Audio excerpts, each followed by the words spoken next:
Y además, segundo punto, sobre Isaías y en general todos los profetas, que habla a los hombres de su tiempo, pero también a nosotros. Isaías menciona una serie de cosas. Isaías nos habla también de un futuro, es decir, del Señor que vendrá. Y como nosotros estamos preparándonos para recibir al Señor que vendrá, Isaías es el que nos ayuda a ubicarnos mejor en relación al Señor que viene. Lo segundo es que todos los días de Adviento siempre se nos educa en esperanza, y para que yo confíe y espere en el Señor, lo que se nos va a presentar es cómo el Señor es fiel, cómo el Señor nunca falla, cómo el Señor siempre está ahí presente, cercano a nosotros, nunca nos va a abandonar, menos cuando tengamos dificultades, menos cuando tengamos problemas, menos cuando lo necesitemos más. Y entonces, justamente, el tiempo de Adviento es para que descubramos o nos afiancemos en esa verdad, pero que apliquemos y encontremos cada persona, cada familia, cada pueblo, cada país, cada generación, algunas cosas que nos ayuden para justamente nosotros reconocer la obra del Señor en cada uno de nosotros y en todas las criaturas humanas. Esos dos elementos en general. Un tercer punto general, ya más específico, referido no tanto al Adviento ni a la presencia de Isaías, sino más a las características del libro de Isaías. Lo mencionamos la semana pasada, el jueves, lo voy a repetir. El libro de Isaías tiene tres partes. Se llaman tres Isaías, porque los exégetas, los estudiosos de la Biblia concluyen, por los tiempos en que ha sido escrito, que son la obra del propio profeta, pero también de su escuela, diríamos.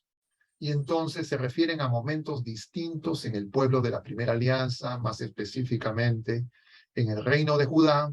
El primer Isaías, cuando escribe, y está contenido en el del capítulo 1 al capítulo 39 de Isaías, 39 capítulos, la mayor parte del libro, que tiene 66 capítulos. Esa primera parte se menciona principalmente en tiempos, diríamos, cuando ellos se sentían seguros, cuando se habían alejado del Señor, cuando los problemas no estaban tan agudos. En ese tiempo todavía estaban los dos reinos, el reino del norte y el reino del sur. El reino del norte se llama Israel, saben ustedes, a la muerte de Salomón se divide el reino en dos. El reino se había consolidado, se había unificado con David, lo hereda su hijo Salomón. A la muerte de Salomón el reino se divide en dos. El reino del norte no es asumido por un sucesor descendiente de Salomón. Es decir, no es del linaje de David, no es descendiente de David, no pertenece a la tribu de David. El reino del sur mantiene, diríamos, la relación del linaje de David. Sin embargo, el reino del norte es más poderoso, más rico, más próspero, más extenso, más poblado, y es además el primero que se va a alejar de la fe de sus padres, el primero que va a mundanizarse, como decíamos el jueves pasado. Esas 10 tribus que se establecen en el norte y que se separan del reino de Judá, van a, les decía rápidamente, mundanizarse, van a abandonar progresivamente la fe por una razón política. La razón política es que Jeroboam, que era el rey a la muerte de Salomón en el norte, teme que si es que la gente sigue peregrinando a Jerusalén, donde estaba el templo, podría correr el riesgo de que al cabo de un tiempo quieran reunificar el reino y que él, como no era descendiente de David, sea desplazado. Entonces le aconsejan construir templos en el norte que no eran según el mandato del Señor, sino eran su decisión, y que además él nombraba sacerdotes.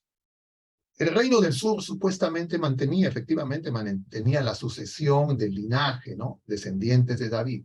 Pero el reino del norte en algún momento quiere invadir el reino del sur. Y para eso hace alianza lo que en el libro de Isaías se llama Asur, que son los asirios, y efectivamente el reino del norte y los asirios se dirigen a Jerusalén para tomar la ciudad. El Señor los va a proteger, va a impedir que sean sometidos a esa alianza y va a anunciar que va a desaparecer el reino del norte y que también va a desaparecer el poder de Asiria.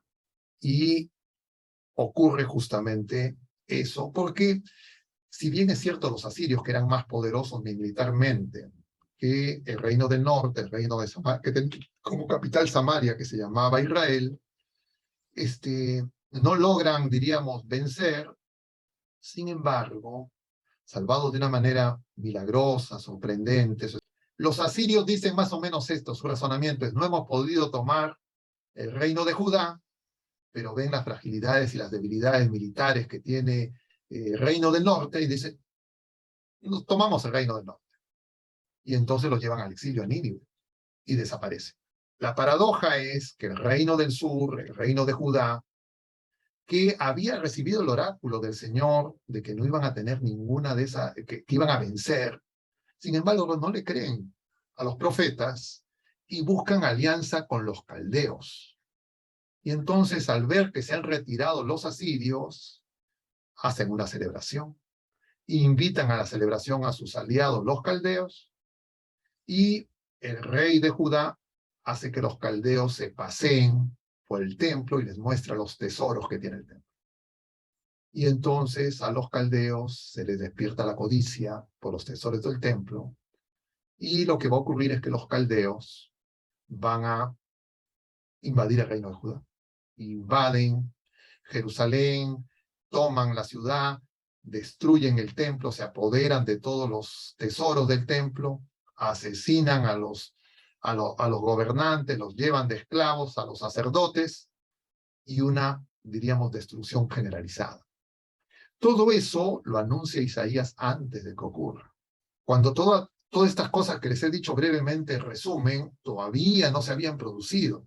Esto ocurre más o menos en el lapso de 3 siglos. Y entonces ellos se olvidan, no le hacen caso, y entonces lo que ocurre es que el profeta es rechazado.